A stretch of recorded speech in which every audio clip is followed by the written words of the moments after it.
Hey, I just got back from lunch. Did you finish that report yet? Well, not exactly.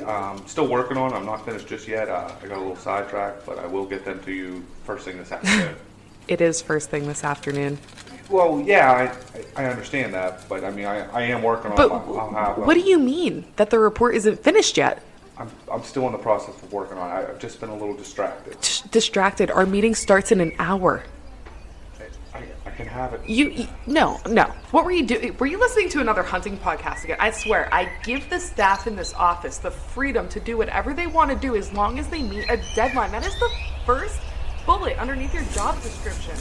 Pays attention to detail and deadlines.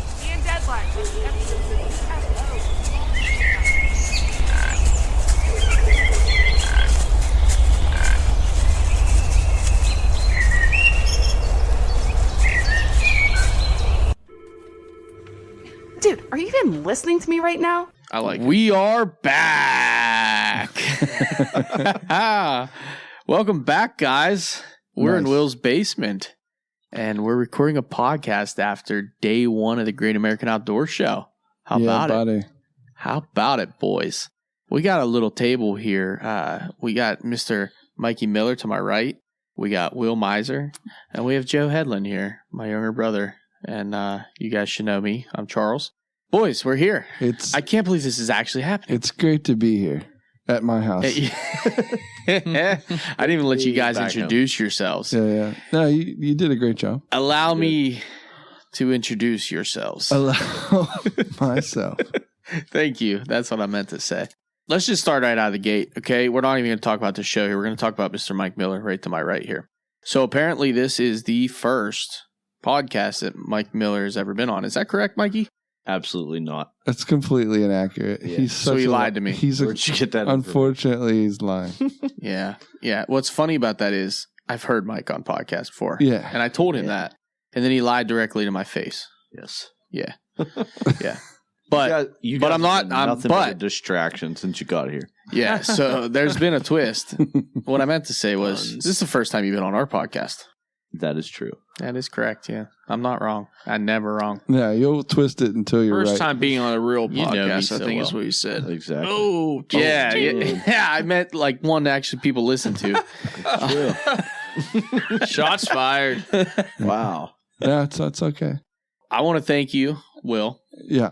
For allowing us to come here, stay in your humble abode. It's a beautiful place. And use all your actual podcast equipment.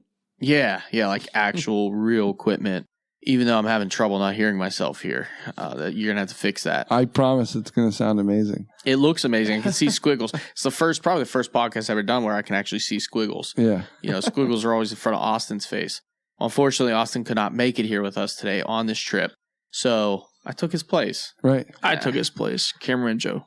That's true. Actually, Joe took his place. That's factual. But boys, it was a good show today. What did you think? I mean, so first year back since the COVIDs and everything like that. So I think there's a lot of excitement built up around the show, kind of getting back to some normalcy. Yeah, I've never seen a crowd quite like this one. Now we usually come the last weekend of the show, to be fair, right? But opener, I think there's a lot of people in this area that have been very excited for something like this to be back. Right. And after missing an entire year of it, I know me personally, I was very much looking forward to it. Yeah. You could, I was nervous as well. Like, who's going to show up and vendors and everything, who's going to be there. It just, everyone turned out. Like it was, There's a couple MIA I noticed. Like, I think it was Cold Steel. Remember those guys? They made like knives and whatnot. Mm-hmm. They're the ones that made those humongous spears. You're the only person that is going to notice I was the only one upset knife, about that, I guess, because I wanted one of those spears. that a knife maker was missing when there was 42 knife vendors there today. No, there's spears in the call hall. There's a guy with some cool spears. We never made it spears? there. Yeah. They were wooden. Yeah, we saw those ones. But this guy made like these badass spears, man. Yeah. Like full they were really heavy legit. spears. Yeah. Well, you got to think about it. I know some of the Canadian vendors didn't make it. Yeah, there's a bunch. I think that, if you think about it from just a logistics standpoint, some people have to quarantine for whatever, Yes. 14 days, and then the show's 10 days. Yeah, in Canada, yeah. Are they still doing that? Because I'm just assuming that this is Well, it has some yeah. play in it, but I also Yeah. think that really bad winter storm that came through had some play in it as I well. think it had a big play. Yeah. Like, there was a lot of ice. You guys didn't see it here, but, It back missed us. home, man, we got absolutely crushed. It rained and rained and rained, and that just slowly turned into ice and more ice, and then it sleeted on us for hours. 2 to 3 inches just sleet Right. build up, and then snow on top of that, probably another 3-4 inches. So we got a bad storm, and that kind of moved across just north of here, and I think it kept away some vendors. Catching Deers is one of the ones that I saw on the map that was supposed to be here. He's from Canada, and he just had a baby, I believe, as well. Either he had a baby or his brother had a baby. I'm not totally sure, but one of those fishers had a baby, and I did notice he was not here. But overall, the NRA did a great job. You didn't really notice that some of the places were missing. They did a great job filling in and getting booths set up and giving people extra room where they needed it. And the show, man, there's still a ton of vendors, a lot more than I probably thought would be there. Yeah. It's just, it is packed. It's a packed house, and archery halls shoulder to shoulder, it's there's, I don't know, it's just across the board. I just really was shocked to see the turnout, both vendors and the public, which is always, which is great.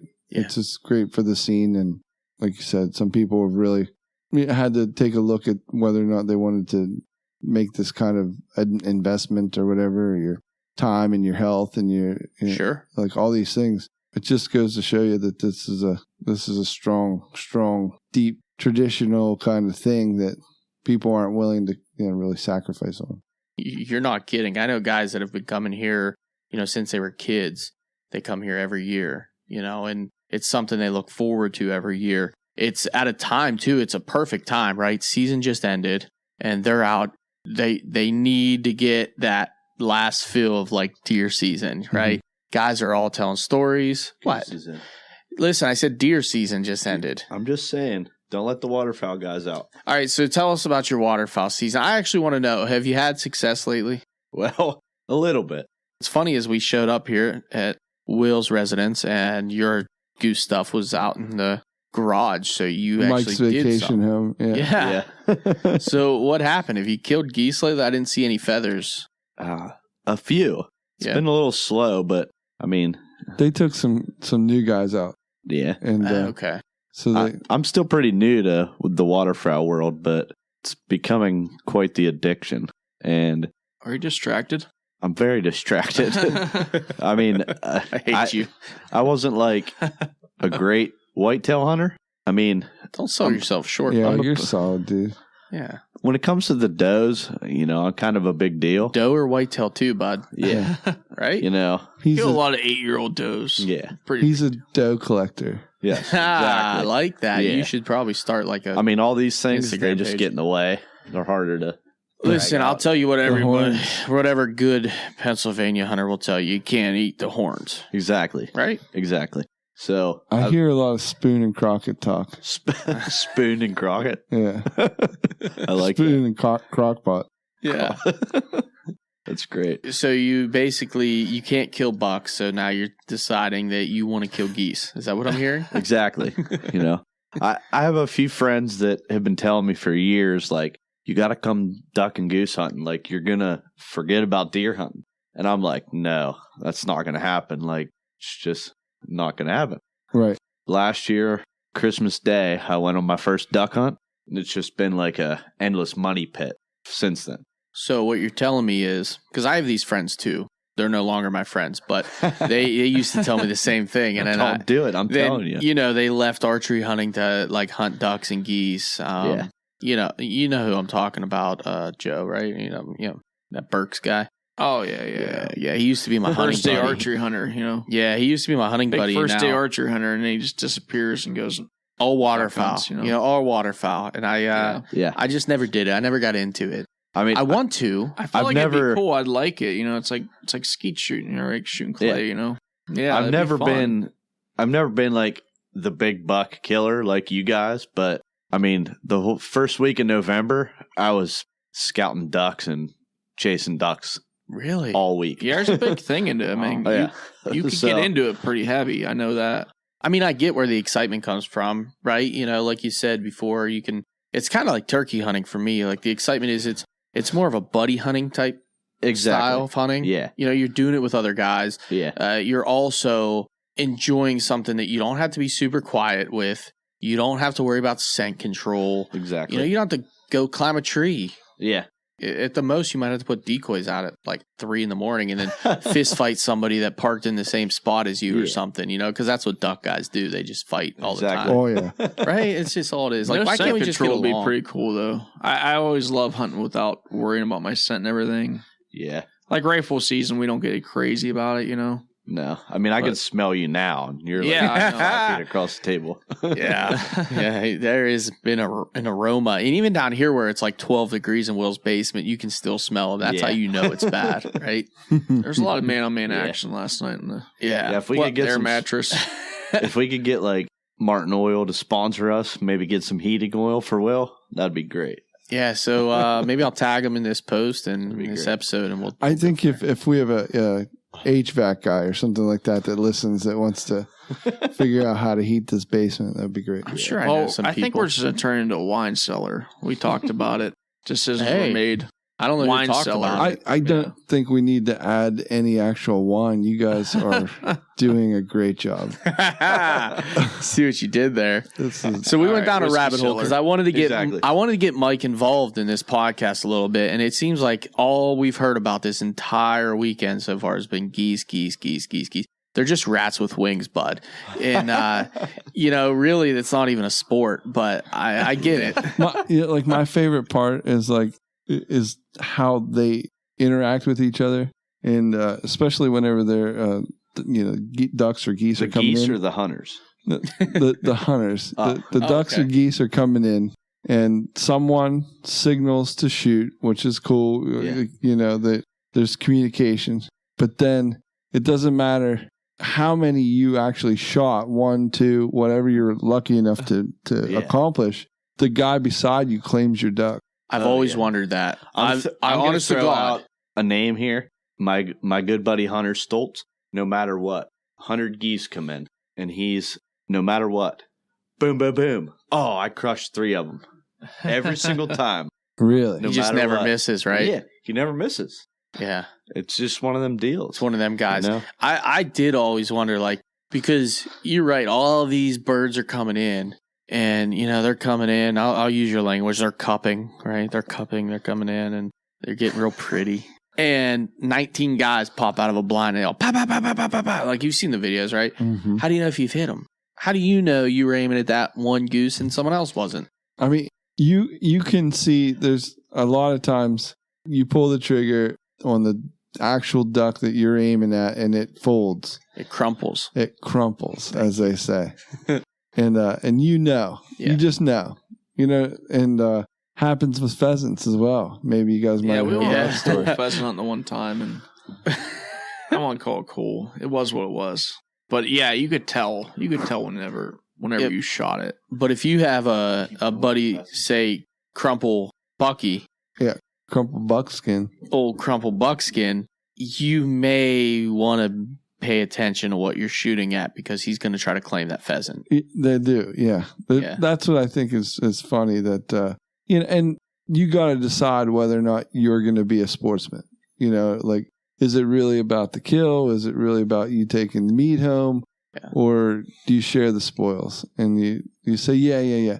I mean, it depends. For me, it depends on how much they abuse you. You know what I mean? Like if they're taking every duck and you consistently abusing you're like, you, no, buddy. I'm going to call you out. That was mine, 100%. And then you got to fight for it. And hopefully they're sportsmen, That just doesn't make fun at that point. If you're No, with guys like it's. that. I guess you got to find your group. I'm not going to want find to go your good back. group.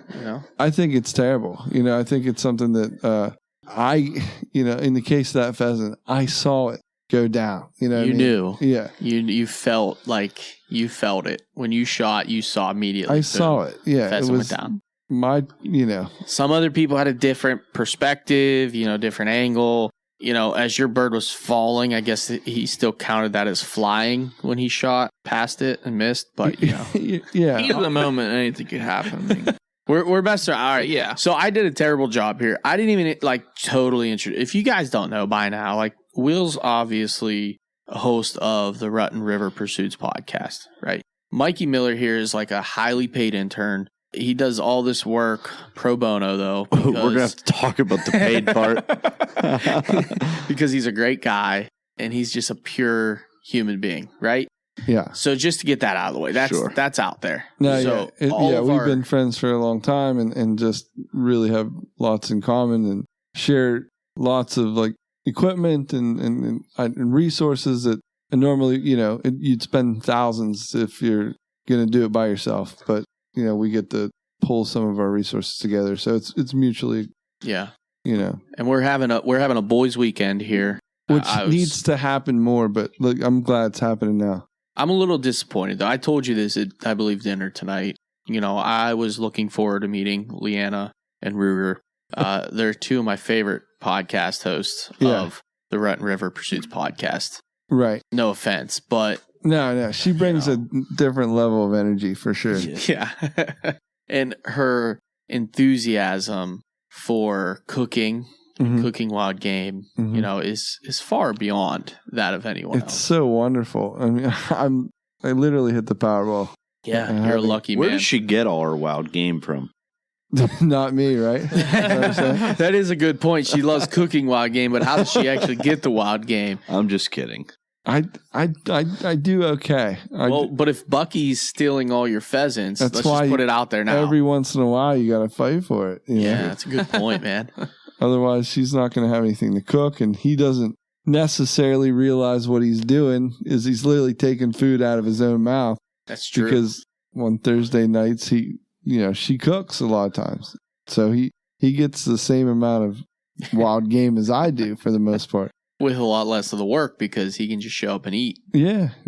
But some days he likes his he's really coming into his own too, and it's kind of hard to stifle that as well. He's really stepping up his.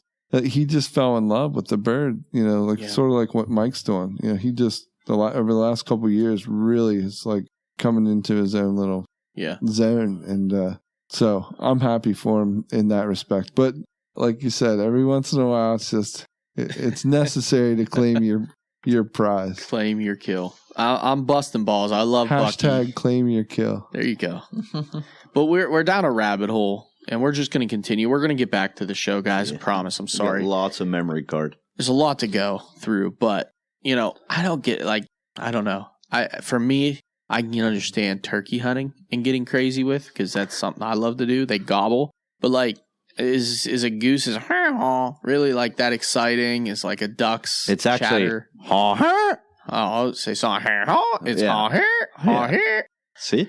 All right, I'm getting better. Listen, I need to learn too. You got it. I'm new at this. New at this. I've never done it. You can ask anybody that knows me. For the last 29 years, if you'd have told me I'm going to go out and lay in a field, soaking wet in the rain, wait for a duck or a goose to come in, I'd have told you were on drugs.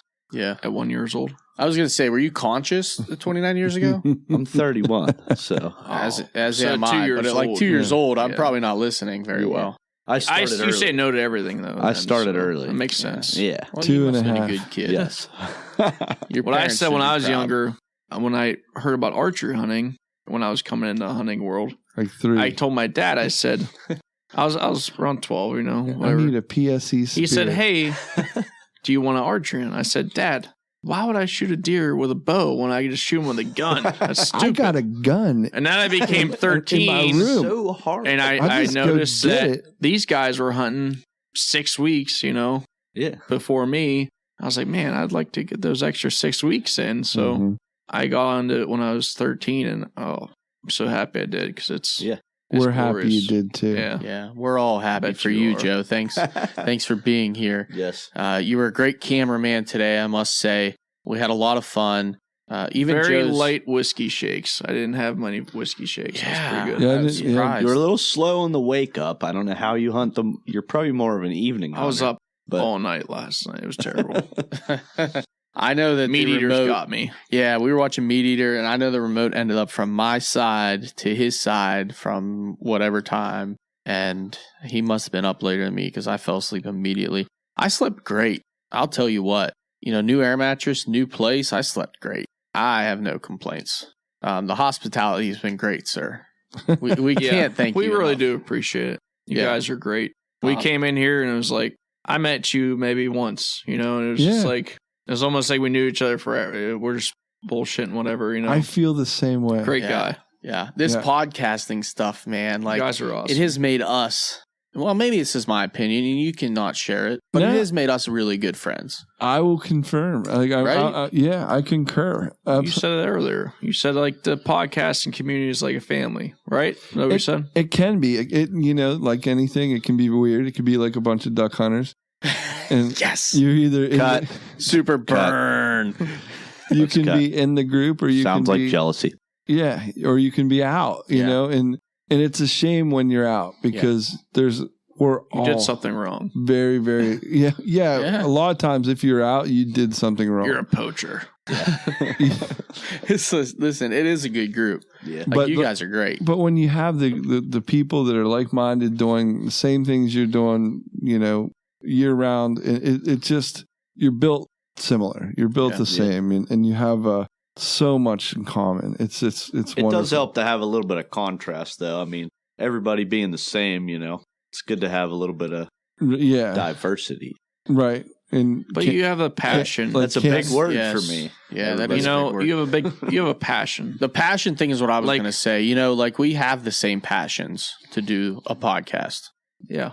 And it comes with a lot of passion. It really does. Like I was saying earlier when we were talking to the Whitetail Adrenaline, Jared Scheffler, me and Charles over there talking about traditional. Did he text you back yet? Hunting because still waiting. I'm trying to go all in on it. Not get rid of my compound by no means, but go all in, practice, make myself complete. Before I actually get into it fully. And wherever they're talking to him, I'm starting to think we're bothering this guy, You ever feel that you're talking to somebody for so long, you're thinking we're at his booth, right? They're here to sell busy, stuff. There's people probably doesn't bumping want to talk into us. anymore. It's such a balance, because we're trying to get information out for them. Yeah. And at the same time, we're not. They have direct sales. Yeah. Because it's a consumer show. Right. And those guys have been up for 30 plus hours. They drove in from Wisconsin. It took them forever. They had to set up. They spent hours on hours. That's the nuances of the business, that you have to kind of realize. And when you first start out, you don't realize those, that people have just been putting a lot of time in. A lot of times, this show is different for us because of, you want to give them the time that they need, but at the same time, in the case of Rutten River, we're on some borrowed time, and we want to make some surgical strikes and get in and get out, because we do the guerrilla style interview, much you guys do, and so you got to make hay while the sun's shining. But at the same time, in the years past when we could be there all week and blah blah blah blah blah, we would wait till Tuesday. We would just kind of glad hand everybody the first 2 days and be like, hey, we're here, call us if you need us or whatever. And it makes for a lot of running around. You're getting a lot of text saying, I'm over in the whatever hall, and then you got to go there, and then you're back. A lot of running back and forth, a lot of steps. But I think that's nicer on them, the vendors and the people that you see from year to year. But you have to also realize too, you're doing them a great service. You're spreading out, spreading the word, trying to get people down to the show to see them. They can take 10 minutes and say hi. Now, the reason I felt that way, because we weren't videoing at the time, we were just BSing, about traditional archery and this next. He shoots a longbow. I'm telling you, we were probably here for 30 minutes. And that's why I felt this way. But like I was saying, though, he had such a passion for it that he just wanted to keep going. Kind of like you guys have the passion for podcasting. And that's what mends you guys together. I could have talked to him all day about that. And like I said, he was up for 50 some hours, he said. and he was going off about it. You could tell he loved it, you know. Yeah, got him fired back up. Like he said, you know, we ran into him again later on and did an actual video with him. And he's like, dude, honestly, that talk we had, like, that fired me up for the day. He said that kind of gave me, that rejuvenated me. Is that what he said? Yeah, that's what he said. I don't know why his music over is so loud. He's playing that video that I was trying to listen to him. I have my ears like a foot away from his face. Yeah. But he has an awesome booth, though. Yeah. Like, he's always still, laid out. He still hasn't texted me back. Beautiful booth. He said he shouldn't have led with a picture of my feet. Sleeping, dude. You know what I mean? Like, True, yeah. I thought he was into that. I don't know. Maybe he's not into feet. You gotta go stuff. feet first. Yeah. You gotta jump right into it. Yeah. Dip your toe in the water, you know. I should have said on my right foot. My right foot's a little better looking than my left. Took it too literally. Yeah. Next time I'll figure this my thing foot in the out. door. You know, we're still new. But man, yeah, I totally get it. You know, it was nice. What you guys do is really nice. You know, even though you woke us up at like 6 o'clock, I've never been up that early without hunting something in a long time.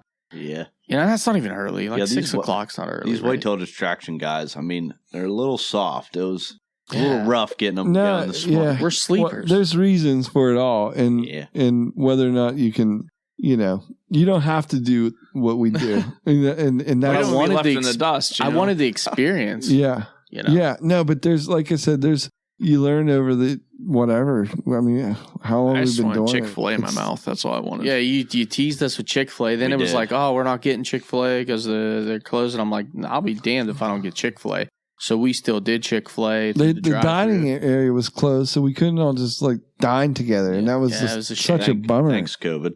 Yeah, thanks a lot, COVID. But yeah, it's but so we made do. We made it happen. # Steve Sheets. Yeah, we did good.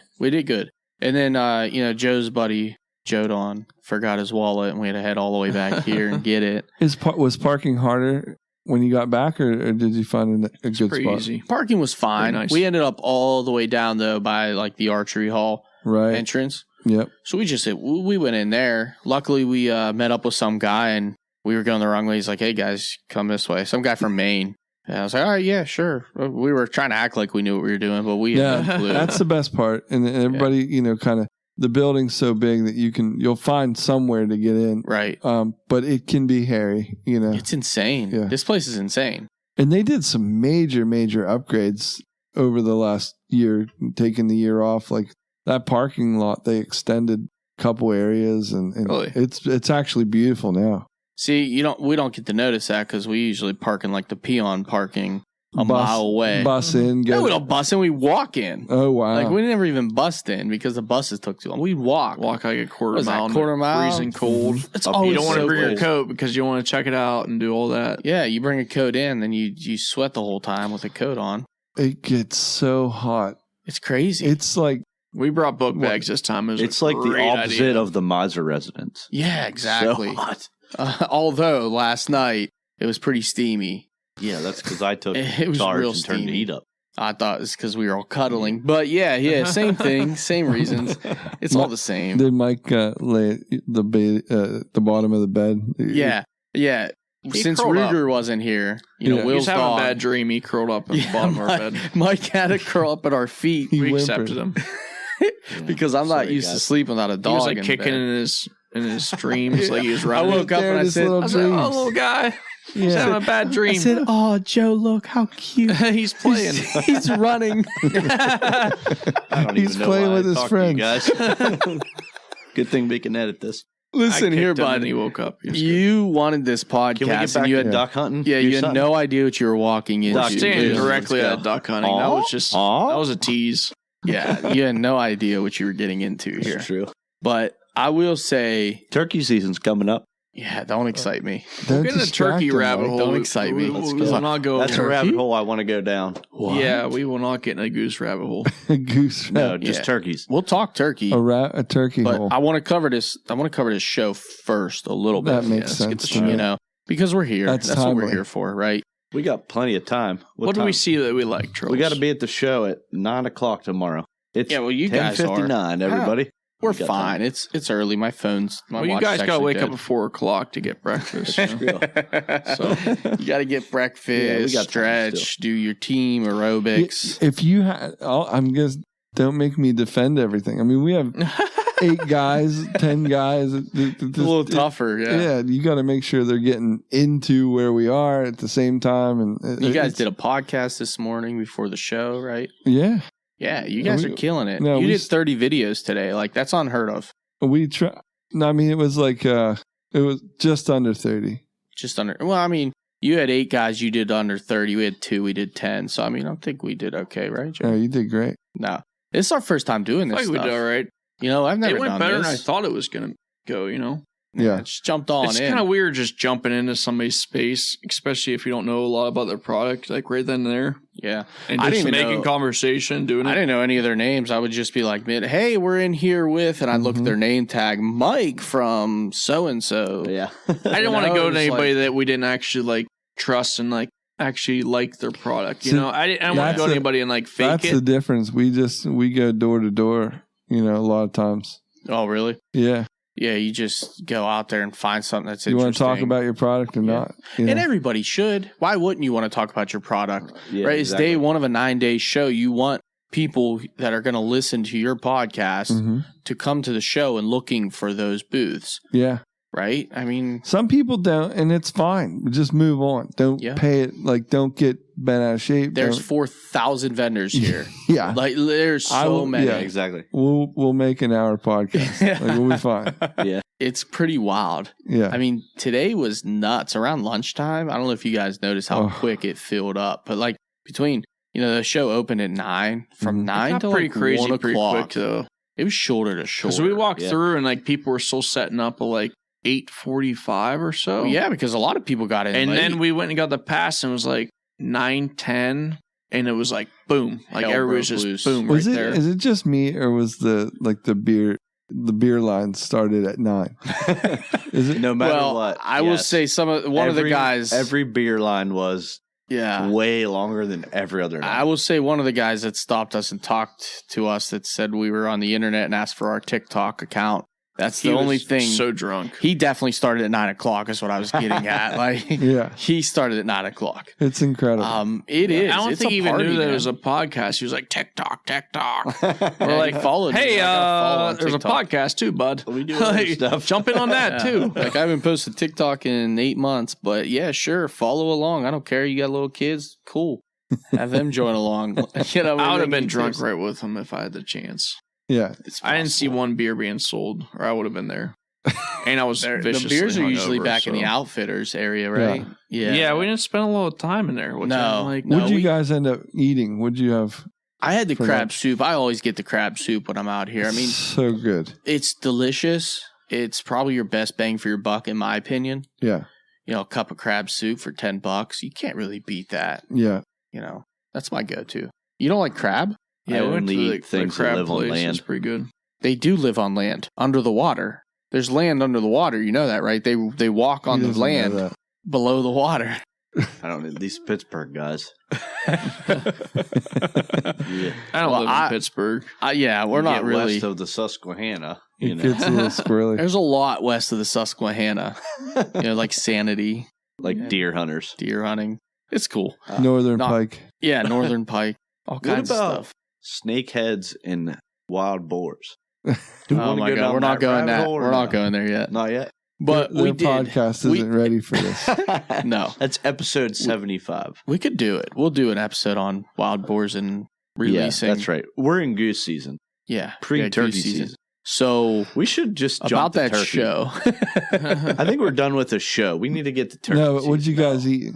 Joe, what did you have? I had the it was a crab platter. Crab mac platter. Crab mac platter. Oh yeah. Platter of a child. You do. And I thought you'd have more crab mac and cheese, to be honest. I mean, like anywhere, they trap you in a building and they charge you crazy rates. Right. It was like $22 for a little bit of crab mac and cheese, which was delicious. Amazing. Thought you get more. Either way.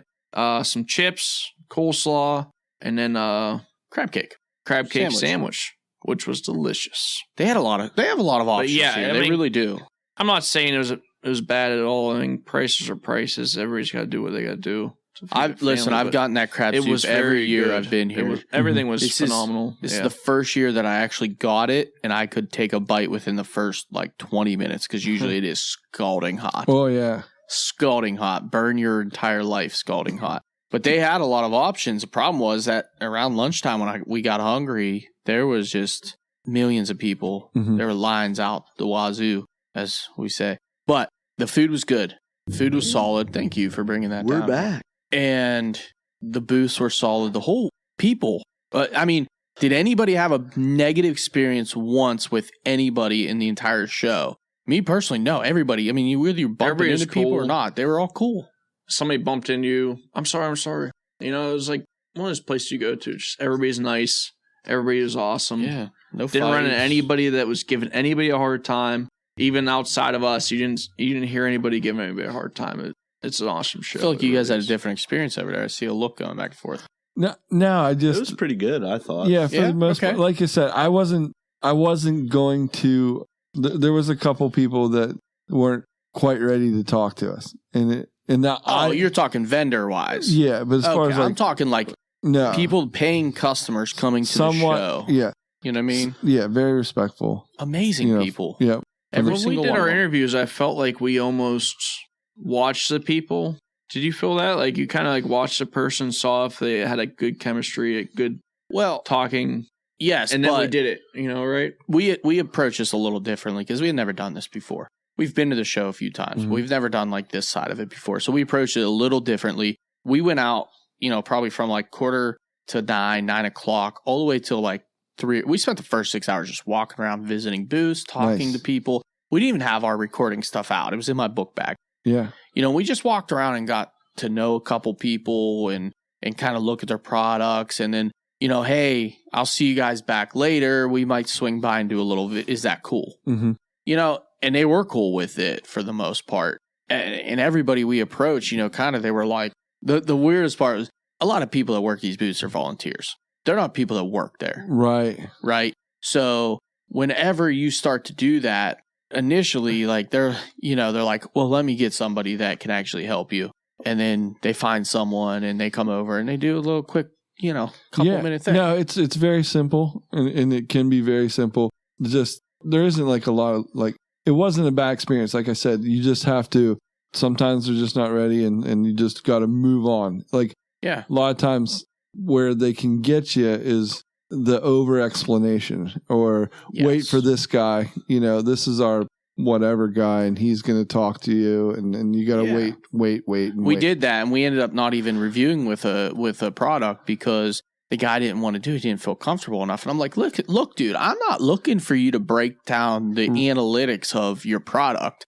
You're at the booth. They all do that when you go over to the booth, but they're just scared once you pull a camera out that right. You're just doing the same thing you I'm would do guy, I'll do all the camera, talking. Right? You just stand there and tell me what you're selling. Yeah. You know what I mean? And so that's where you got to make hay. So as we say, that you got to just cut it, very quickly, just determine whether or not it's going to happen or if it's worth it.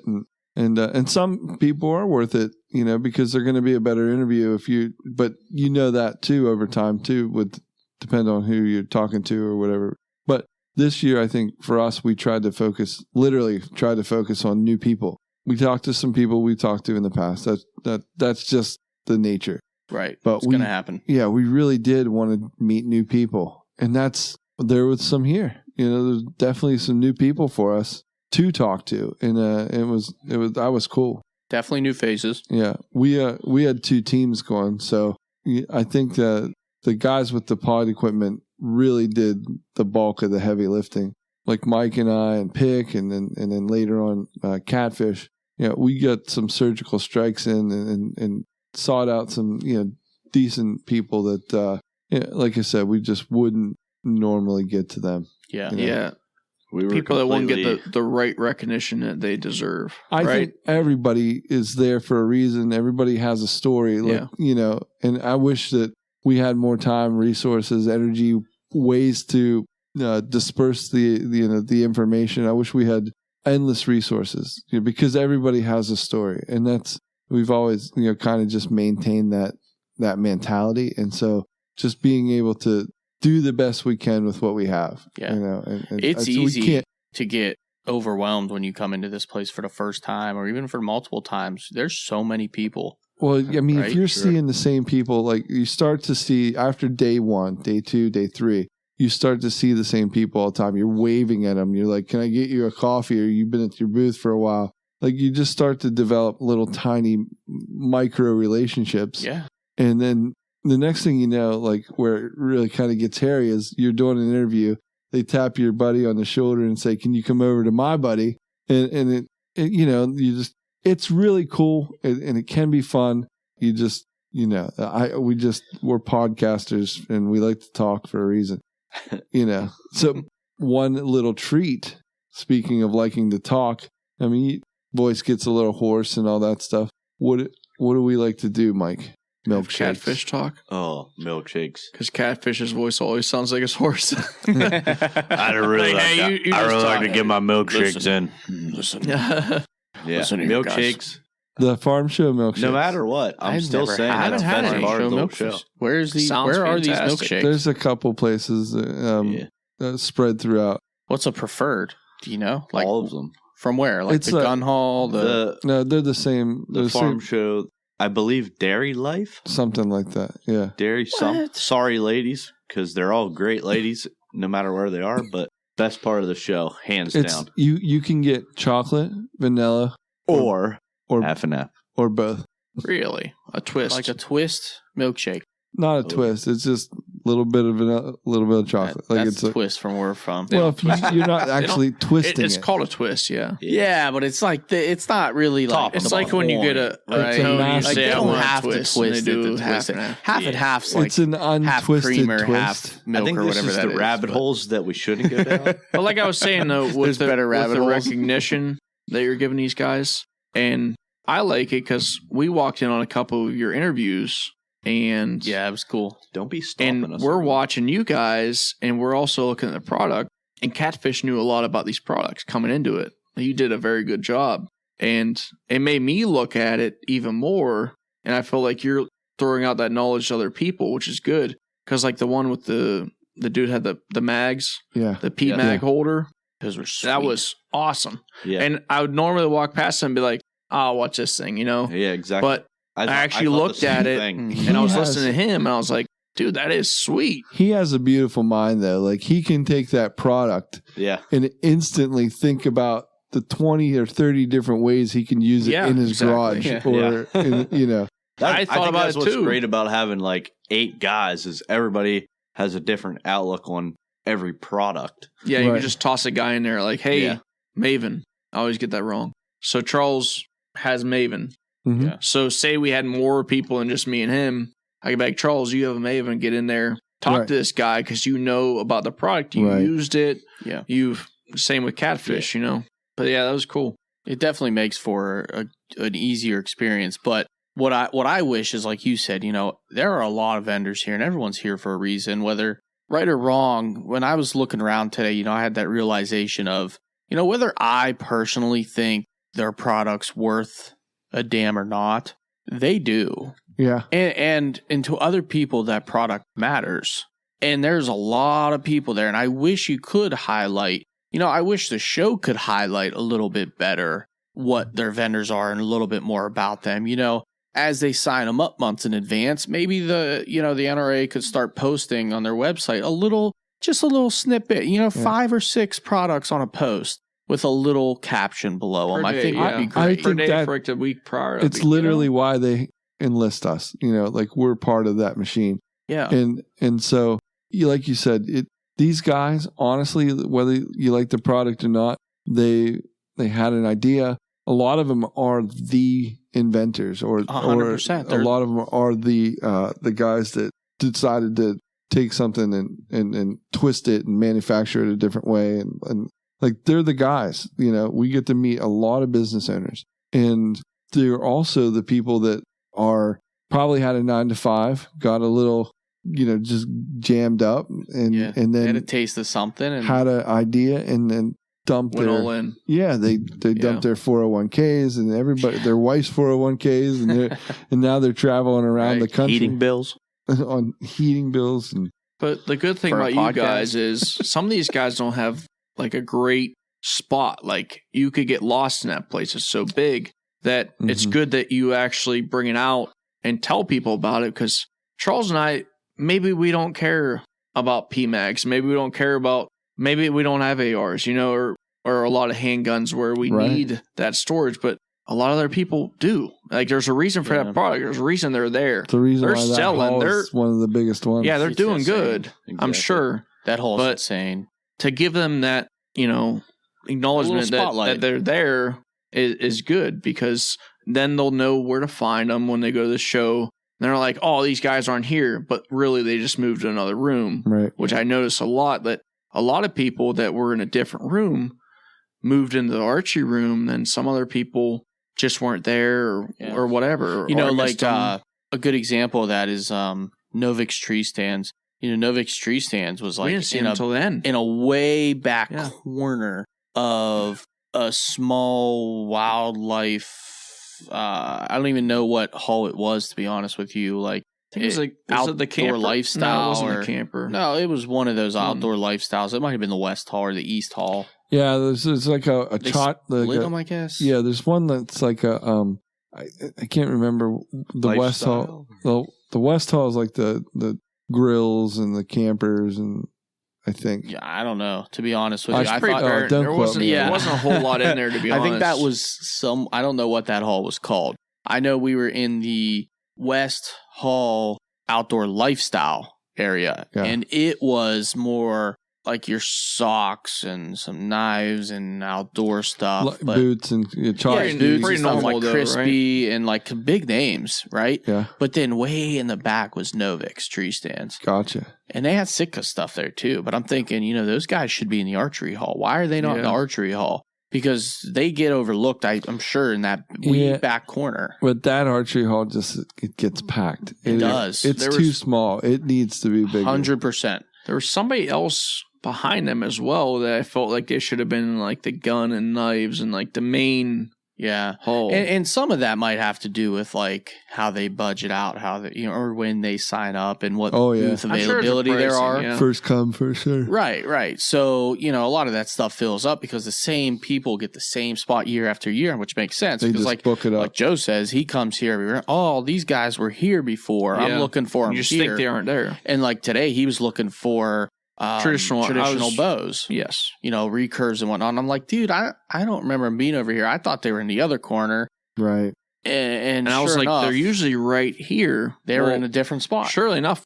No, they weren't even there. Because these guys I was talking about, they made their own bow. They made custom bows. The ones we looked at were it was bear archery. It was bear archery. They weren't selling though. Yeah, the one I was talking about originally, they had like long bows and everything like that they custom made. And they were selling it, which I'm sure was a little higher dollar, which is what I was looking for. Not sure of the name at all, because back then I still have a recurve, but now that I'm kind of getting into it a little bit more, I'm like, it's a little bit heavy. I want to try something like 45 pounds, something a little bit lighter, just to get my form down, blah, blah, blah. So we looked like, we scoured this whole place, and then we ended up, like the last little spot in archery, we saw a couple bear bows laying there, and they weren't even selling them there. It was just a bear rep. Yeah, and he was just explaining the bows. That's all he was doing. Yeah, he wasn't selling them or anything. He just told us where to buy them, so on and so forth.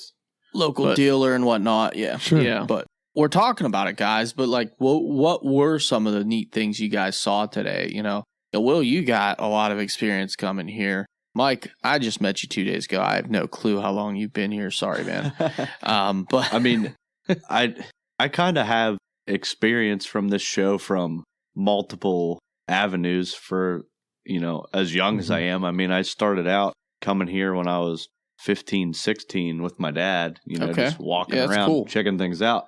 And then I worked as a vendor for 2 or 3 years. So I got to see that aspect of it. And then in the last couple of years, I've been coming along with Will, doing the podcast deal. So in the, few years that I've been here, I've got to see it from all avenues, I guess. Yeah, so. you've seen it from basically 3 different eyes, right? You know, different they're perspectives. All completely different. And, you know, I got to see every aspect of it. You know, the vendor part of it was completely new to me. You know, I was here for, what is it, like 11 days or something like that? Yeah, it's a marathon. So it's a long show, and then the hours are just, you know, on your feet, you're static. You know, that's the worst.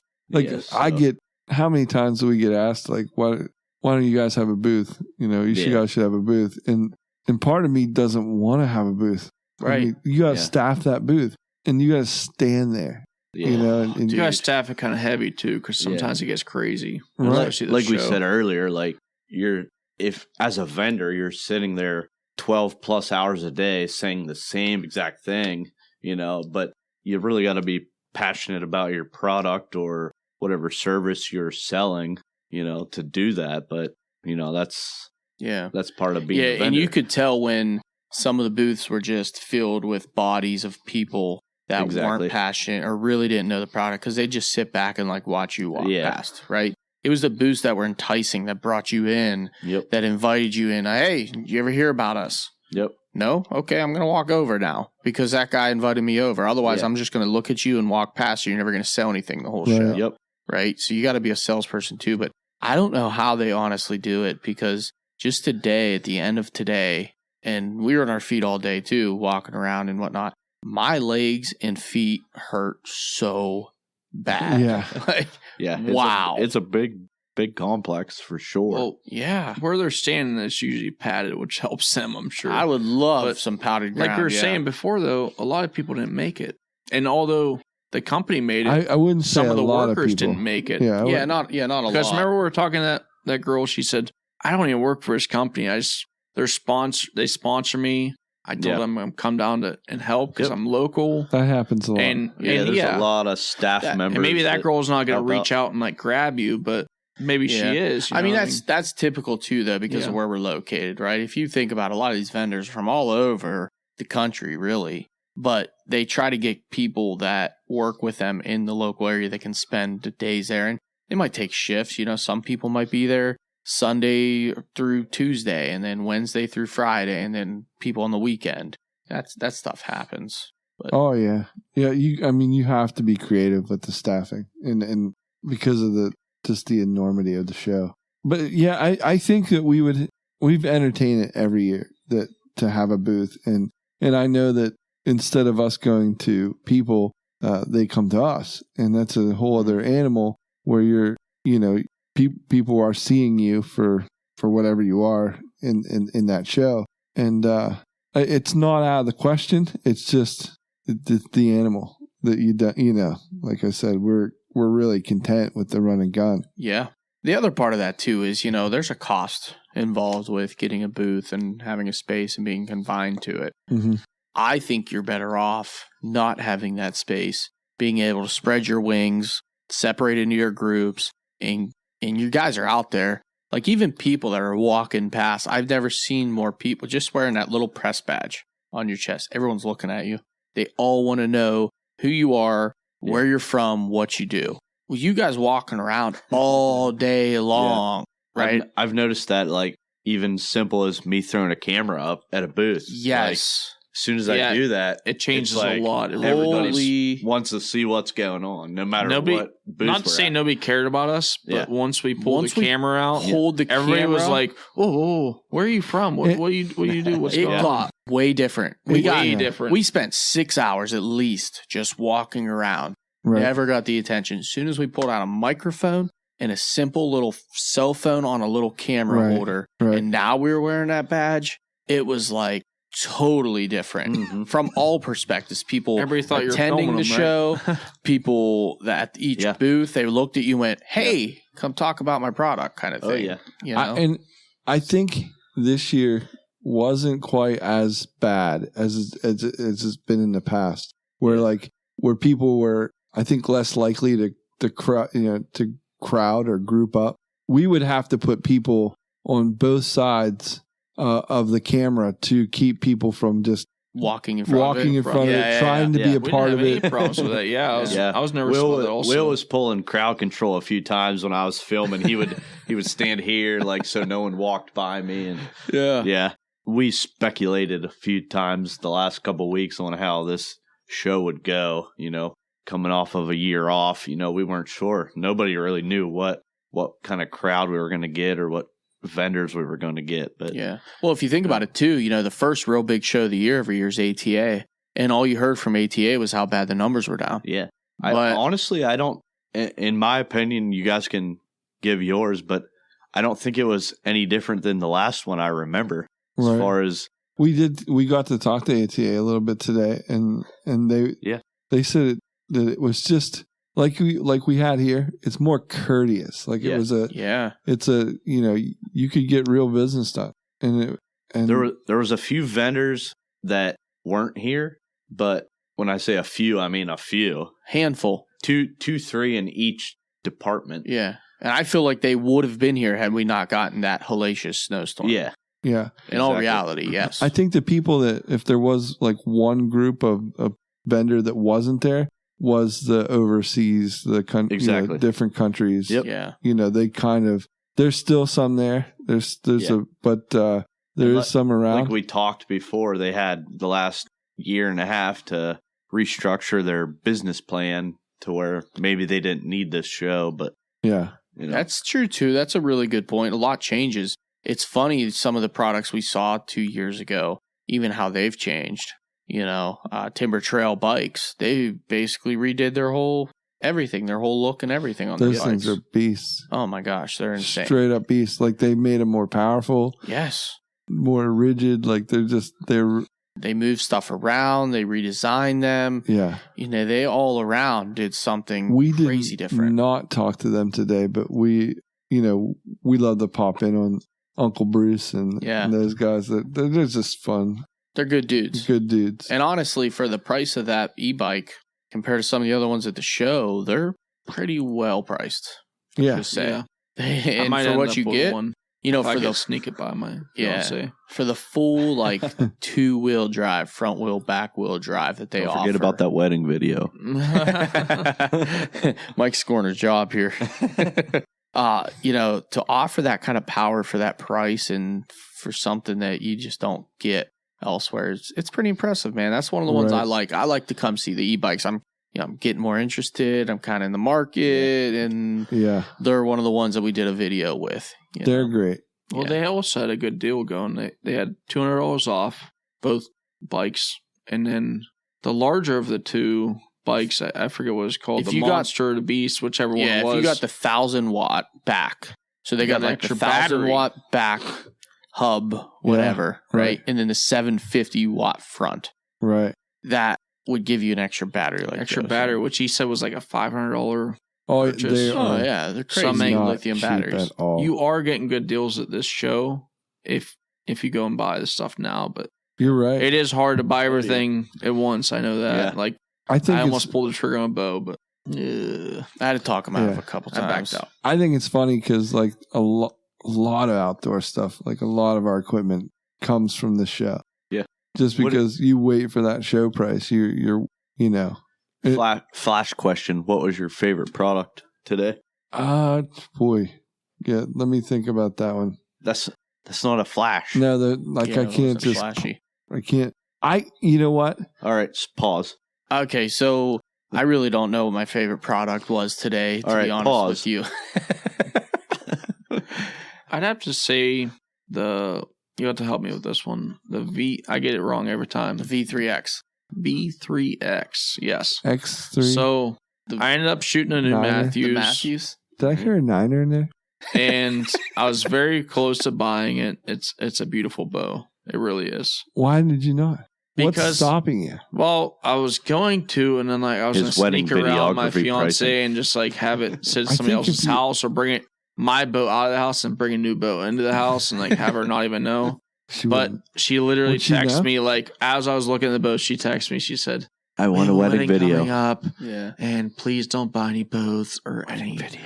See, my whole thing was I was like, for him, all right, I'll for just buy one bow. All right. I was thinking, So I was going to buy a recurve. You can get a boat locally. You can spend the time, like personal one-on-one time, getting that boat perfectly set up to you. Yeah. Where I don't think in a show like this, you're going to get as much personal one-on-one connection when you're setting it up and everything right. Yeah, we talked about that earlier. You know what I mean? Like you're not going to get what you're going to get an hour you're going to put in a bow shop at home. Exactly. With someone you know and trust, and you like them working on your bow. You feel good about it. Yeah. And plus we do a shoot every year, Camo Care shoot, where typically, there's a somewhat local bow shop that does $100 off if you shoot their bows, $100 off any bow, any new bow. So, you can still get the same price, or they run specials, buy a bow, get a free stabilizer. Right. I came into it thinking that Lancaster was going to do the same thing they did a couple years back, where I think it was like $900 plus like a free stabilizer or something like that. They did it, which the stabilizers now for Matthews are like $140, $160. Everything's $150. It's like it's crazy how these prices go up. But they weren't doing that same sell, and then another bow shop was doing $200 off, and I was like, and I was really close to pulling the trigger, but it is what it is. Man, I still love my helium, but eventually I'm gonna end up having to pull the trigger. I'll be honest though, Mike kind of stumped me here, man. I'm trying to think of like a favorite. But I did go to what? I can't do it. While you're thinking, I did go to Triple C Cutlery, and I did pick up a beautiful knife from those guys, and they have great pricing. Because some of these guys you go to, they want to sell you knives that are junk for like $300. That one's beautiful. It has the bone scales. Yeah, it is a beautiful knife, and I think it was $115. Beautiful knife. They have a lot of good stuff over there. So go check those guys out. We're going to interview them. They were too busy. Yeah, they were one of them said ones. Come back later, which was a good thing. Yeah. They got to do business. They got to sell their product. Well, they're in that hallway aside, too. So like that hallway gets crazy. You know how it is. Right. I was telling Charles that's a good spot because you're right in between the food. Insane. It's like you're hunting. You get in between the feed and the bedding. That's what they were doing. They were getting in between the feed and the bedding, and they were picking up some good. I don't know what you mean. I usually. You just lay in a field. Listen, I'll be honest. Actually, if I had to pick like my all-time favorite product that I've reviewed today, it might have been that really sweet AR we saw. What was that 6 Sour, Joe? Or those 6 Sours were really sick. That you had the picture of it. What was it? Whatever it was like a tan color. I'll bring it in upper. It was a really nice gun, like a really nice gun. And I'm not going to buy one. Snake Bite. Yeah, it's called the Snake Bite, I guess. Tread Snake Bite. That was a great gun. It was beautiful. And the optics on it was really sweet. It would be that or maybe the Maven binoculars or something. I mean, those Mavens are really, really nice. Like he said, I have a pair of their binoculars, and I was looking at their spotting scopes. And yeah, Mike and I lusted over the Bedford camera booth. Like they have all kinds of stuff that we could use or borrow. It doesn't matter how many cameras I have. I'm always wanting the next best thing. But that happens a lot when you're really into something. It seems to go down a weird rabbit hole.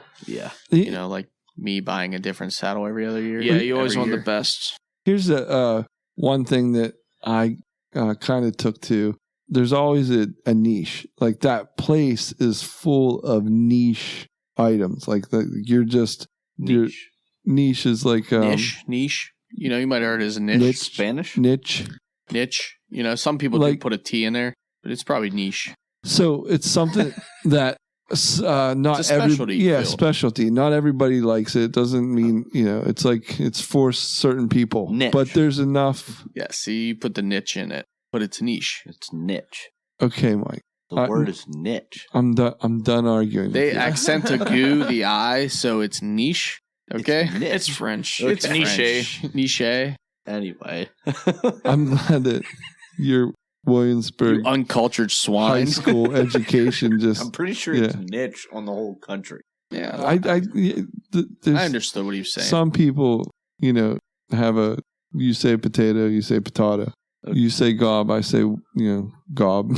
Yeah, that's right. So what were you going with? Where were you going with that? The niche. So this the Dixie Decoys have this modernized like old looking decoy, like the original like wood carved decoys, but they're in like space age polymers now, and they have them. They look like your grandpa's decoys. No way. Yeah.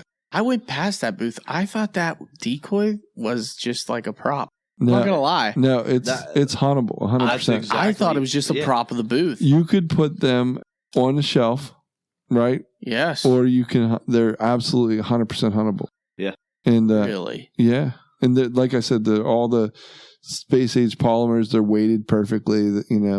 They're really cool. I don't like I said. I think they're for a select few. Yeah. I don't know that that's for everybody, but I really just was like, that's really cool. Yeah. Yeah. I like their apparel at least line too. hanging on to the tradition. Yeah. Or giving paying homage to the tradition. They look vintage. Yeah, we talked with the owner, and you could tell pretty quickly that he was pretty big on the heritage of waterfowl and that sort of thing.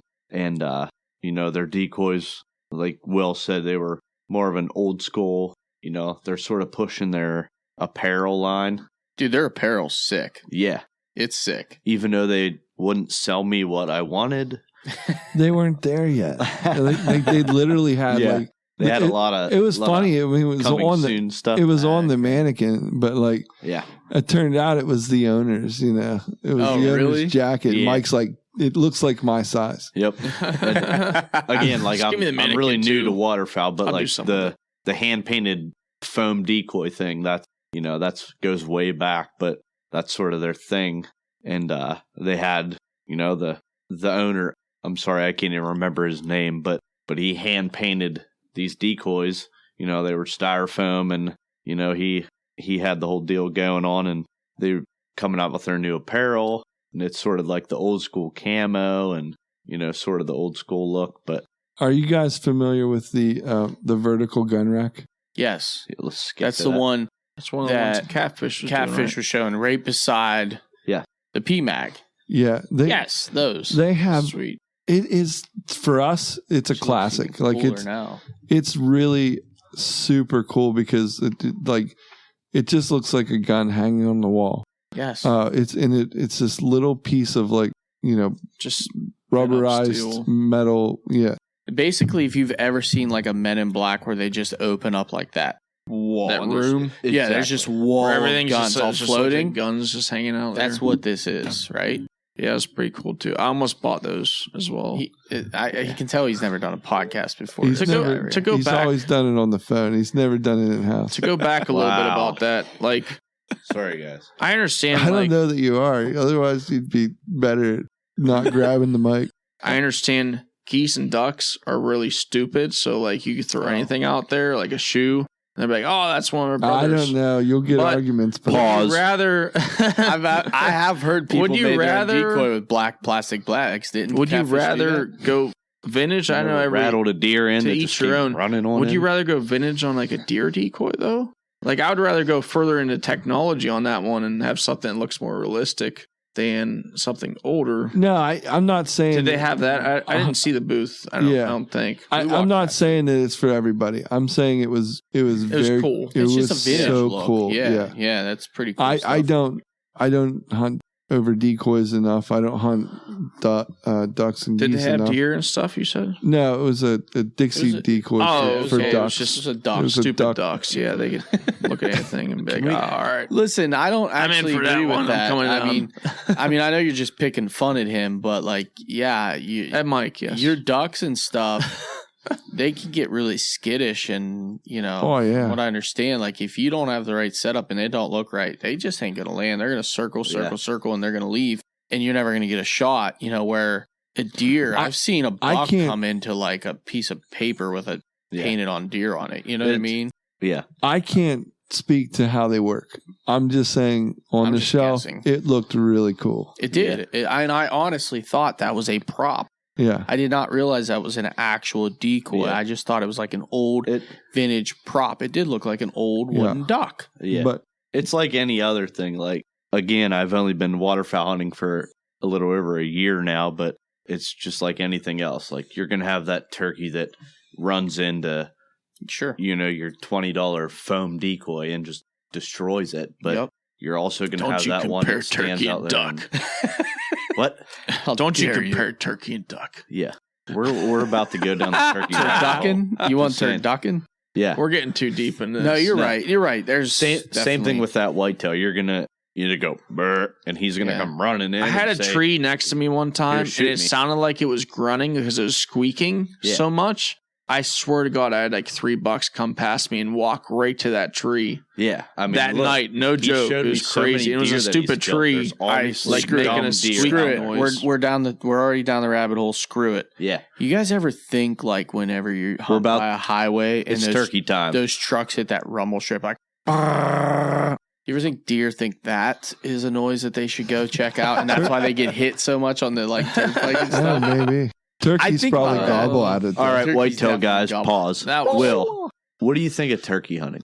I really enjoy it. I like it. It's you're fairly green to it, and I'm super green to it. I think we got it's you. It's not a bad thing to be green to, as long as you have somebody like Charles that could call him in, like you just sit there and hang out and shoot him. Last year was the first. No, not the first year, but the last couple years I've been a little more successful with calling them in. So I made some great strides. I got my one buddy his first turkey, and so I mean that's worth its weight in gold. Heck yeah, man. I wasn't able to close the deal. You called in a turkey for a buddy. You're saying? Yeah. That's pretty cool. Listen, I love that more, I think, than actually killing them myself. I just love talking to the birds. I love seeing people, get that opportunity and working them and the communication back and forth. And it's why I'm so hooked. Now, that being said, did you guys see any really great turkey calls at the show today? See, I brought that all back because there's a lot there. Yeah. There's a lot of turkey call booths. That's one of the things we like to circle back to is the Tipton Creek guys. Yes. Super quality products and great people behind them. Just super great people. I don't know. They're so easy to get along with. And they always I don't know what, we don't have like a working relationship with them other than just we've been talking to them a little bit more and more every year. But they'll always have something for us. Pick. They had this new call that they wanted Pick to try out. They're like, here's a little baggie, and they just handed him over to Picky, and Pick, he eats it up. He's a big turkey hunter for us. But they always have something, and it's nothing for them to if you don't know what you're going to get, you don't know what you want. It's nothing for them to recommend something, and I always do that. I'm just like, what if you were going to make a call for me personal out of this, cluster of calls, which one would you give me? And they're like, I literally was working on this morning. I tuned it up. They help you run it and off you go. And so I just love that little extra attention, even though it's not custom to me. It doesn't mean, everybody has the same opportunity. They just make you feel special, and they're not even trying. They're just being good dudes. Yeah. And that says a lot, though. In these shows, these people got to know that personality means a lot. Like Charles was saying, you could just sit there and cluck a turkey call all day and not actually try to communicate to people and show them hey, Will, how long you been doing this? How good are you with mouth calls? How good are you with this or that? Do you prefer this or that? And then make the sale on you, Yeah. And that says a lot. I said, people that could do that could actually be very successful, these shows. They don't have to sell their things. And quite frankly, I don't need another turkey call, but I will buy one just because they're just how they talk to me, how they treat me. And they might not have the best calls at the show, but since they are a better salesman and better with communicating you and giving you the right thing that you need. I think it's hard to tell the difference between turkey calls, like you said. Yeah, it is. So I don't know what the best call in the hall would be, I couldn't tell you the difference between the, whatever. That's but what I'm saying. It separates the salesman from, the actual guy that's just sitting there clucking a call and expect you to come over and go, hey, what's going on? Yeah, I will make a comment, though. If you're going to be in that booth and you're going to be clocking on your little pot call day, you should probably have someone that actually makes it sound good, because there was one guy and he sounded like shit. He's sitting there, he was strumming a guitar and he was all drunk by a fireplace. Yeah, and I'm like, man, I ain't going to. I don't know if we're talking about the same guy. We are. I'm pretty sure. And I was like, man, that sounds like shit. Hand me that guitar. But no, you're right, Will. Like a lot of these times, there's a lot of repeat type booths here, right? There's a lot of people that selling the same type of stuff. I mean, we're not exclusive with Tipton Creek at all, and we often go to other booths and talk to other people.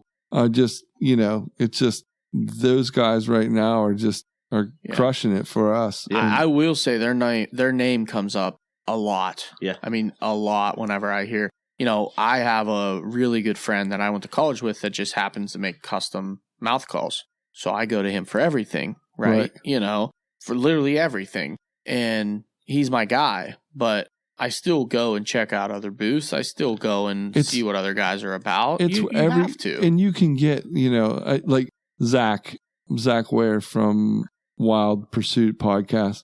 That guy is a huge turkey hunter, and he is loaded down with every possible call he can fit in any pocket. Like, it is hilarious. Like, I've never seen that much. Like, Pick's weird, like, to me. Sorry, Pick. Not sorry. No, but like, I mean, he can call, he can use everything. Zach is another level. Like, he's just, so you're gonna find something when you're in the moment. They might not respond.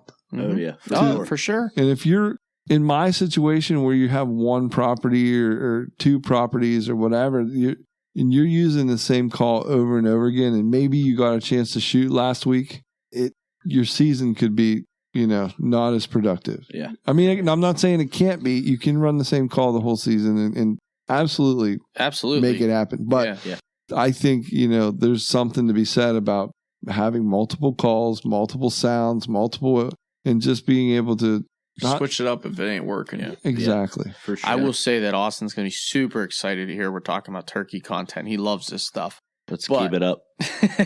I honestly, 1 year, the first 3 birds of the season that we killed, it was 3 different mouth calls I had in.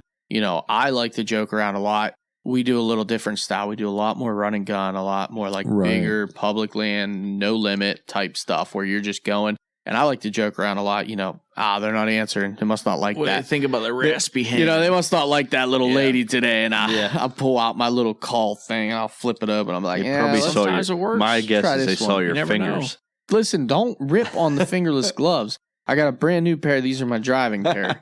Stop making fun of them. They're great gloves. Can I change the subject just a little bit? No. I got to finish that. But because Will made a great point, and I will finish it here. Different sounds and different noises create different reactions from different birds. Exactly. And what I try to do is I know my calls. I know how they sound. And when I hear other hens in that local area that I'm hunting, because I do a lot of run and gun, I visit a lot of different places. When I hear hens, I know that I can pull out this call that's going to sound like that hen. Yeah. Mm-hmm. Because if I sound like that hen, that gobbler knows that hen. Oh, yeah. He's going to talk to me. I have a funny story about that. Hey. I was probably 15, 16 years old, still young to turkey hunting. And, I grew up with just my dad teaching me everything he knew about it. And he's been diehard turkey hunter since as long as I can remember, and we pulled up to this spot, public land. And I'm self-taught. No thanks to you, Dad. Well, you got to learn somehow. So we pull up to the spot and he said, we're going to get out, the run and gun style. We're going to get out, make a call, see if we get a response. If not, we'll move on to the next spot. Okay. He gets out on his mouth call, makes a couple of yelps, nothing, quiet as could be, and I was probably 16, 17 at this time, just wanting to. How old were you again? He was younger the first time he started this story, right? He was 16, 17. I thought he was younger. He was like Gilbert Grape. I thought he was 13, 14 the first time, but yeah. I don't know. He got somewhere between 12 and 18. You're growing up in front of our eyes right now in this story. Between your hunting license and your driving license. Somewhere around that area. Yeah. Okay. Regardless, I killed way more turkeys than Will at this point. Oh, okay. It was a low blow, but in his house and everything. But it is cold down here, so I'll allow it. Will. Go on. So we get to the spot. So you're 13. Yes, 13 and a half. Going on 18. I had like 3 hairs on my chin. I'm 30 now. It's just like a couple more than now. All right. So we get out to the spot. My dad calls. Nothing. We get back in the truck. I said, Dad, let me call. I get out with this box call, and I'm by no means proficient turkey caller at this time. I get out with this turkey call. Burp, burp, burp, burp. Sound a little better than that. Just ripping it. Yeah. Oh, yeah. As soon as I call, boom, we hear one gobble like 100 yards away. And at this point, I don't even know what we were talking about, but I feel like we were talking about something. We were talking about like how different calls hit different turkey nuance. Different turkeys and different calls. Yeah. So that was one story I always remember that, you were so proud too. Every call is because like Dad went out, he tried calling. Yeah. You were like, Dad. That was a hard dad flex. Let me try. And you didn't have a baby yet. That's really how those. That's box probably calls exactly what it sounded like.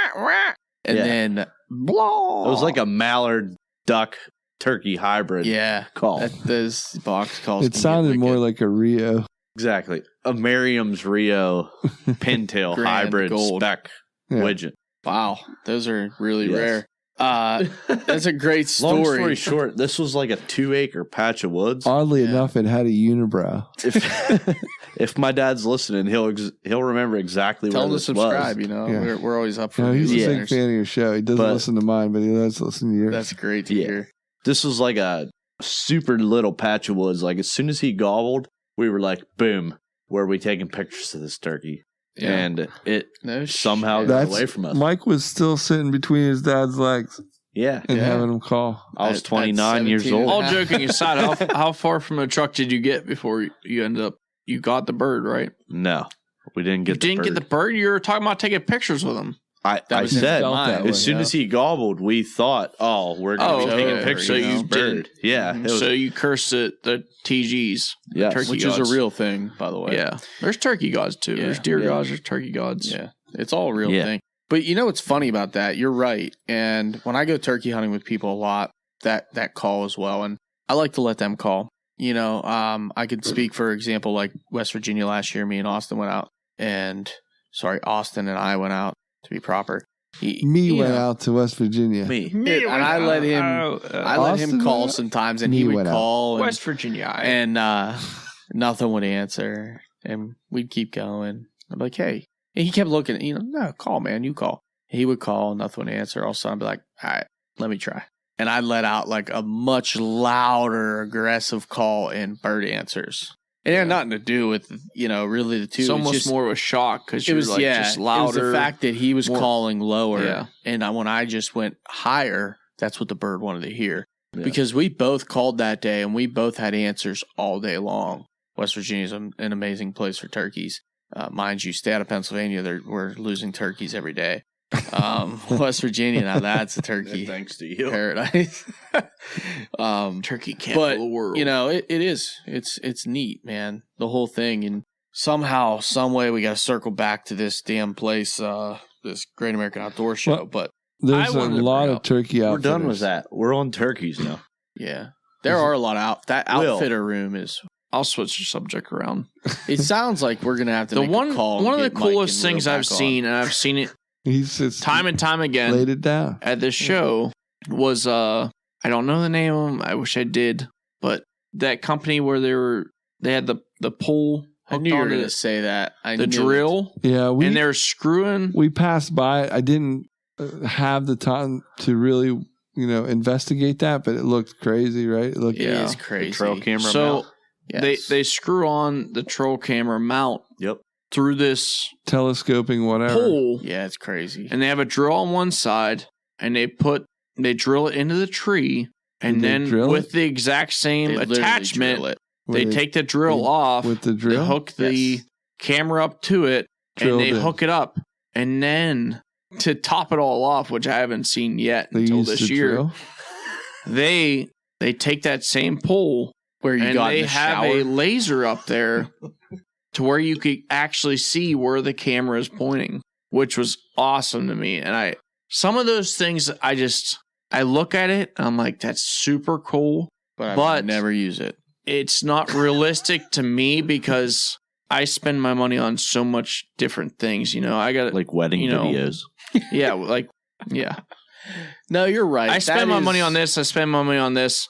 Can I just afford to spend $100 on this or that? Like fly fishing. I love to fly fish, but it's another thing. It's like another thing I just spend money on. No, it's like everything there. You want to like get into it, but you start thinking about it. And you're like, this is something else I have to spend money on. And I see your point, but that's the whole point of the show is to discover new things. And it is. And I do, but you have to pick and choose. You can't just go to every booth and go like, I'm sold. I'll buy this. Sometimes you just have to go, that's really cool. And walk away. Yeah. And some other guys that want to spend their money on it, go ahead. What are you talking about over there? You're losing me. You're going too far. You're going great. Yeah, you're talking. Everybody saying craziness. This camera arm. Everybody has a choice. You go hook your camera up to is awesome. Where he's going. Not taking anything away from it. Loud too. I'd buy it if I could. He's selling this point. Yeah, but land the plane. Yeah. All I'm saying is it was awesome. It was one of the coolest things I've seen. Thank you. That's at good. the show. But for me, I spend my money on so many other things that I just pass it up. Money on, bud. It's not about you. It's about cool. the other. I know that. That's what I'm saying. You're really helping guys. We talked about that. No, I'd buy it today, but guys with a lot of indecision in their life. Like you're really helping them through this time. Yeah. I don't know. I'm overthinking it. I don't remember. Did you think that was cool? I mean, it was just me, or am I the only one that thought that was like? There's a chance I'm overthinking crazy it. awesome. What was the product called? I don't know the name. It's probably and I'm sorry. Elevated camera. It is something that is vertical drill. Literally, the name of it is like so spot on with what they do. Yeah. Like it is exactly what they do. I apologize for the product, but I hunt a lot of public land, and I do the exact thing that they are doing. But in my case, I take my steps and I climb up in the tree, and I have a mount that I have to bend and point down. So you have to pick and choose whether you want to bring a stick into the woods. Yeah. Or if you want to bring an actual giant 9-foot pole with a drill. Well, you don't have to bring a drill in every time. And a laser. As long as you have it set in there. And then, God forbid, you don't start your camera before you put it up there. Then you're screwed. It could really work. It looked like they were, going to town. It was, Listen, it looked like a great product. And I think a lot of people would get a lot of good use from it. Is huge to me because, and not even on public land, 2 years ago on a piece of private land that I, myself and a buddy of mine have sole permission on. We got 4 cameras and 2 tree stands stolen within the Ford cameras. Yeah, you haven't seen those? Those were at the show today. Yeah, Ford cameras, Power Stroke trail cameras. Yes. Well, those were Camaros. Yeah. Yes, exactly. If they were Chevys, they'd be real tornadoes. It is definitely theft. But public land, we got all these cameras stolen. You can't screw into the tree, so you can't really use those in public land in Pennsylvania. No, well, this was private land. Yeah, but I'm saying their product. Unfortunately, if you hunt a lot of public land, you put tree stands, which is typically when you hang your tree stands up in the air. Even though, like you said, there unfortunately are negative people out there and negative experiences where you lose stuff on private land, and that's just ridiculous. But that is the state we live in, unfortunately, sometimes, and that's the world we live in today. However, for something like that, I could see that being more effective. Like I do always. I always hang my cameras up now, but I always just bring like a stick in with me, and I put them in, and I don't get as fancy as you. My camera arm is usually like a broken piece of stick that I shove in behind them and lodge in to get that angle looking down. That's about what we do. Yeah. Yeah. Did you guys see the Tacticam solar panel? Yeah.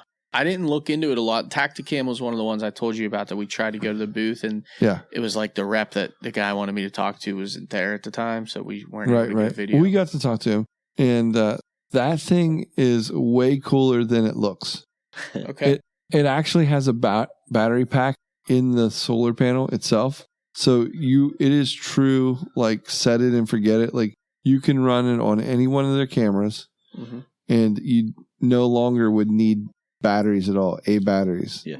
You don't need any of that because rechargeable batteries. So the solar charges the batteries, correct? The solar charges the battery in the solar panel battery. It transmits to the camera. Yeah.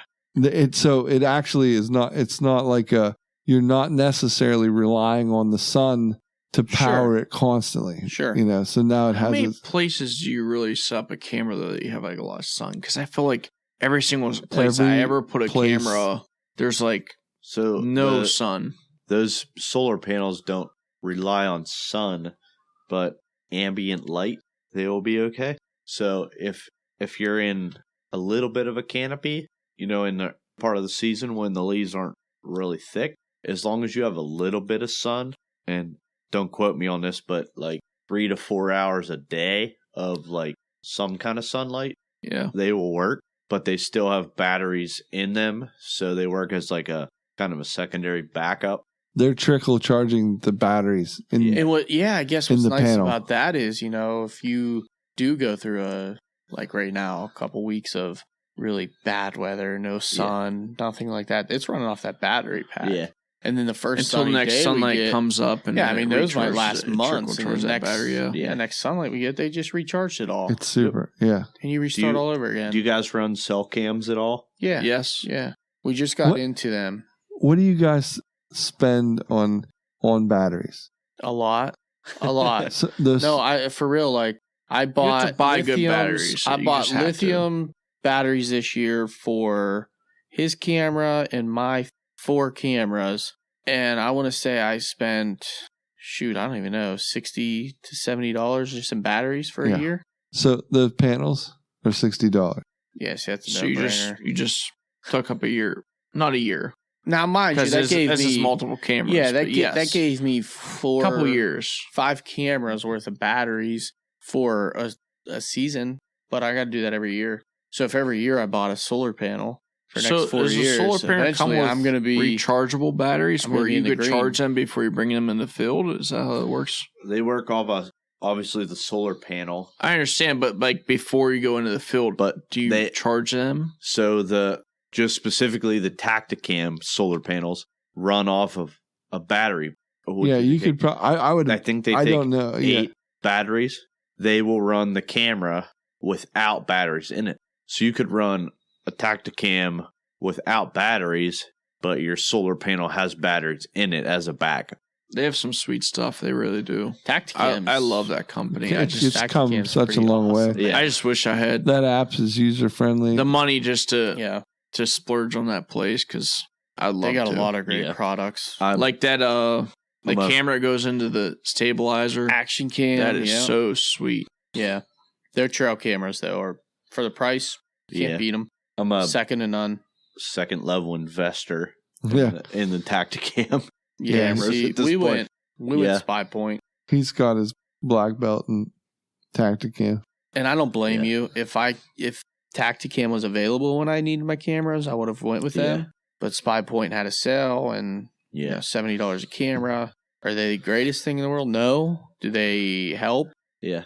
Sometimes. Are they cheaper? They get the job done. They do, but it's like I find myself pulling the camera cards from those and going through them on my computer afterwards and it's like any other product. Like we're not biased to any product. That's why we kind of stayed away from places like we stayed away from like broadhead companies because we just everybody likes their own thing. We just don't want to get into that. Super controversial stuff and that kind of thing. I kind of stayed away from because we have people we believe in and there's other people out there, but everybody has a right to an opinion for what they like. Yeah. We've had negative experiences with each product that we talk about, but for the most part, Tacticam has been a decent trail camera. Just like any other product. Like I don't care what you're talking about. Everybody can say something bad or something good about every product in the industry, but I was just happy to see that panel. I mean, dude, that was awesome. And to learn, because looking at it at their booth, if you didn't ask somebody about it, it just looks like another little accessory, thing. Little it didn't tell the whole story, yeah. And that's why we're here. Well, yeah, that's why we're here. So I media break it down. Right press, on, press. Media, baby, media. So anyway, I had a great show, great first day, and I'm so glad you guys are along for the ride and invited me to do your podcast. Well, at your place, yes. We invited you to your basement to do our podcast, yes. Yeah, but you didn't have to. You know what I mean? I did have to. I was getting threatened by Mike over here to do a podcast. That's between you and him. If we don't talk about turkey hunting, I'm going to throw a fit. We're going to have another podcast. Actually, what I think is going to happen, and I promised you guys this, I think you got to get Mikey here. You got to get Bucky, yourself, any of the guys. Yeah. And they're all welcome. Right. Come visit. Let me host you. Extend the hospitality. Yes. Let me host you, and let's do some turkey hunting on our side of the state. Or I always like the idea of let's meet somewhere like the Blue Knobs or somewhere central located. Yeah. And go do a wild. I love doing new places in turkey hunting, man. That is so much fun. And you'll learn a little from our style. You get to look at the geographical maps and everything, and you get to see where the turkey might be, and you're making a lot of guesses. Crazy public land stuff there. Yeah, and that's fun, man. That's fun to me. Big birds along the road and stuff, in some of the state parks and stuff like that. If road hunting's my favorite. Yeah, if it's I'm not saying a bird feeder, that's locating. Bird feeders are a locator. I'm not saying that. Oh, okay. This is state, big state park, and just driving through it, you're going to see animals. So there's a lot of public land with turkey hunting that gets basically untouched. Yeah. And so it's not hit hard. It's not. But anyway, we'll offline kind of make a game plan for sure. Yeah, I want to do that. And then, maybe we'll do another pod then and we'll talk all about turkey. Yeah. When it's not first day of the Great American Outdoor Show. Sorry, Mike. I love turkeys too, man. I'm starting to like him more. He wants to talk so much about turkeys. But no, he is a. I feel like there's day 2 tomorrow, and we got to get some sleep. I believe that too. Yeah, Mike's a wealth of knowledge, and he's a great cat, and he's very generous with his knowledge, and so yeah, I think any podcast would benefit from a little more Mike time. Absolutely. So guys, go check out the Rutten River Pursuits podcast. You guys are great. Mike, where can they find you? Instagram, Facebook. Throw some handles. I don't do any of that stuff. Come on, throw some handles. Rutten River Pursuits podcast. This guy's out Nobody of control. wants to look at me. I have 400 followers. Most of them are my family members. That's a lot. Listen, if you go to 83 Media and you want some a nice wedding package. He's being too bashful. You can use promo code Whitetail Distraction. Yeah, you get 20% added to your bill. Gets you a free hat. God, whose hat we don't know yet. This guy. But yep. Yeah, 20% on top of your bill and a free hat to pay for the hat. Yep. All right. Yeah. What was that again? 8-3. Okay. 8-3. 83 Media, August 3rd. 8-3. Is it spelled out? Do you spell it out, or is it just numbers? It's just the numbers. 8-3 numbers media. Yep. Okay. Look them up. Well, I appreciate you guys. I really do. Once again, this has been great. Great first day. We had a blast. This is probably my favorite all-time Great American Outdoor experience. You guys are to thank for that. Appreciate you having us. And that's pretty much all I got, boys. Heck yeah. Good food, good friends. That's right. Good family. Let's get some rest. Yeah, it's bedtime. We're out. Peace. Regal Blameless. It's real. Good God, y'all.